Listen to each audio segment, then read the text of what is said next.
Now let's look at some of the star names and how they might shape Euro 2024. Could it be any more starry than Kylian Mbappé? What a strange season he's had, really. Bear in mind, if we go back to the summer of 2023, left out with the reserves for PSG as he refused to either sign a new contract or accept a move to Saudi Arabia. And even though in some ways, on paper, it's been a glorious season for him, of course, the record goal scorer of PSG of all time now, went over 250 goals for the club before announcing his not that surprising decision to leave. It will almost be a relief for him, I think, to be away from club football and into the international arena, where he's the captain and where his supremacy is unchallenged. And actually, some of the difficult bits that he's gone through for PSG in this season, I think stands him in very good stead for France in this tournament. I think the first one is the fact that he's not played as much football as some of the other big names in this. Of course, he had a pretty slow start to the season for those reasons that we talked about already, that dispute that he had with the club. And at the back end of the season, ever since in February, he announced internally that he was going to move on from PSG. Luis Enrique decided to give him lots of rest. Now, that may have annoyed him, even though he didn't express it publicly. It's something that Didier Deschamps will surely see as an absolute godsend. I think the other way in which Luis Enrique has really helped Mbappe and France specifically is by the fact that since November and since that game against Newcastle United in the Champions League at the Parc des Princes, Luis Enrique has played Mbappe as a centre forward. Now that's good for Real Madrid going forward as well, because that means there's not so much of a potential for a clash with Vinicius. It's also good for France because they can pick Olivier Giroud, and often they are more effective when they pick Olivier Giroud, but they don't have to. If you've got Mbappe in the team together with, say, Marcus Thuram, who's had a very good season, Thuram can lead the line, Mbappe can play left, they can switch over and Thuram can do a lot more of that defensive work, and we know that Mbappe can successfully and effectively play at centre forward as well. And of course, there's the fact that he scores goals with barely even trying sometimes. Now, when we talk about Portugal, we have to talk about Cristiano Ronaldo, of course, but there's a feeling that there's less of a Ronaldo-shaped shadow over everything Portugal do than there was in the past. Why is that? Well, part of it is out of sight, out of mind. Of course, since he left Manchester United for the second time he's done with European football, there was a small suspicion that he might go back to where it all started at Sporting, but that didn't work out, and he went to Saudi Arabia, of course. And this has a couple of different effects. Firstly, we don't really know what his level is coming into this and what his level will be in the full-on being part of a contender to win the European Championship. And the other thing is, if we go back to the last couple of years, Portugal have moved away from this Ronaldo dependency anyway. Now, part of that we saw in that key game at the last World Cup in Qatar, where Gonçalo Ramos came in for Ronaldo, played so well, scored that hat-trick. It felt as if they were so much more fluent in that game against Switzerland, which is the best competitive performance that Portugal have had for probably years, actually.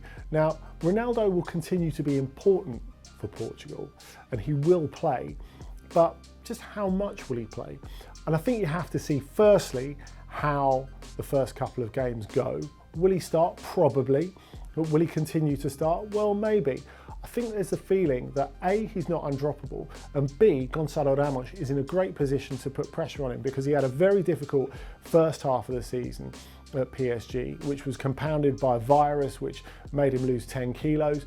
But the good thing for him is he did a mini pre-season in the winter break, and that helped him bulk up, get muscly, get super match fit.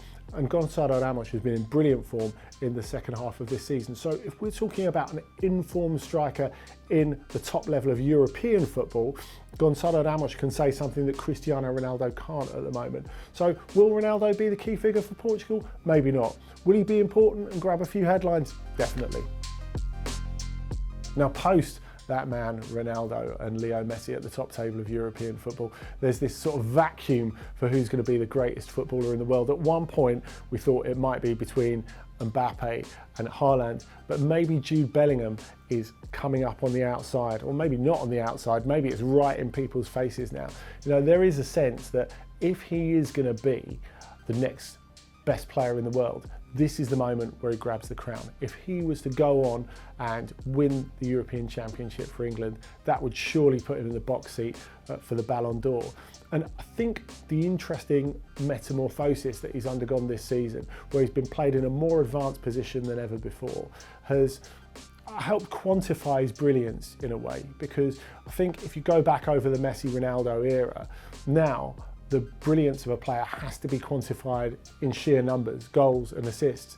And Bellingham has started to pick up the slack. You know, he never looked like scoring that many goals for Dortmund, because he played in an advanced midfield position, but not as a false nine or as a number 10 before, which is a complete departure for him. Now, of course, there's still an element of doubt on how Gareth Southgate may use him, but he's just been so incredibly convincing for Real Madrid in that advanced role this season that it would seem completely counterintuitive for England and Gareth Southgate not to use him in that role. So I think if we look at Bellingham's overall international record, of course the goals per game ratio is not quite the same as what it has been for Real Madrid, but the numbers for Real Madrid are different at any other point in his career as well. So if he starts taking on a similar mantle for the England national team, maybe this is the point where he starts catching up goals-wise, and maybe this is the point where he makes a tournament completely his own, to England's benefit. Now, I'm not even sure if we can call Florian Wirtz a potential revelation of the tournament, because Leverkusen under Xabi Alonso have been so omnipresent this season with that incredible unbeaten run, with taking the Bundesliga title off Bayern, that they're not a surprise anymore, and he's not a surprise anymore. But Wirtz has come a really long way when you bear in mind that he's only just turned 21 and he suffered a really serious knee injury as well, which it took him a while to come back from. It's remarkable really that he's such a part of our football landscape already. Now, there are a couple of reasons why he's well set to make Germany his team at this championship. Firstly is working with Xabi Alonso, I think, who's understood how to use him in the right way. Now, I spoke to Xabi Alonso going back to autumn, and he said, everyone has a very specific role to perform in my team, but Florian gets a little bit more freedom than anyone else. It's because he sees something special in him. He's allowed to interpret the role in the way that he wants to. He's allowed to dribble where he wants to, but he doesn't take liberties. You know, he understands where that works best for the team, but he's a creator, he's increasingly a goal scorer. And the other thing is, because Leverkusen have got such a great squad, and because they've been working across 3 competitions throughout the whole season and going hard at winning those competitions all season, Wirtz hasn't been completely flogged. So whereas another player in his position, a star player, would never be dropped, would play 90 minutes of every single game, Wirtz hasn't, especially in the closing weeks of the season. He's been used off the bench a lot as well. And what does that mean? Well, that means he's got plenty in the tank for Germany. So he'll be lifted by being the star player in front of his home crowd for the host nation, but also physically, he's got a little bit more to give as well. Now, when we're talking about players defining an era, we have to talk about Rodri as well. And he's absolutely key in this tournament because he's someone who has the winning habit with Manchester City. They just don't lose when he's in the team. At 27, you get the feeling he's rolling into his absolute peak. He's one of the leaders for Manchester City. You know, they're a totally different team when he's not there. I think you look at the calm, the stability that he really brings. And I think this is especially important for Spain because Spain don't have a plethora of leaders as they did in the past. They don't have their Puyol, they don't have their Gerard Piqué. And so Rodri's role is incredibly important for a team that has plenty of talent, but sometimes you feel might lack a little bit of direction. Now, as we've seen with Ilkay Gundogan going from City to Barcelona and then complaining about the lack of standards compared to City, I do wonder if this could be a source of frustration for Rodri in this tournament.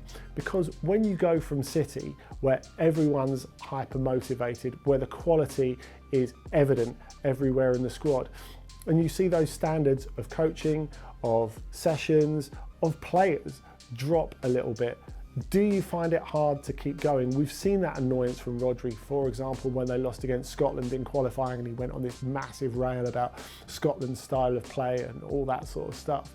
So he will need to keep focused, not make any excuses, and be that leader that Spain and Luis de la Fuente really need if he's to make himself one of the stars of this tournament. Next up, we'll be looking at some of the young players who could make their major breakthrough at this summer's tournament in Germany.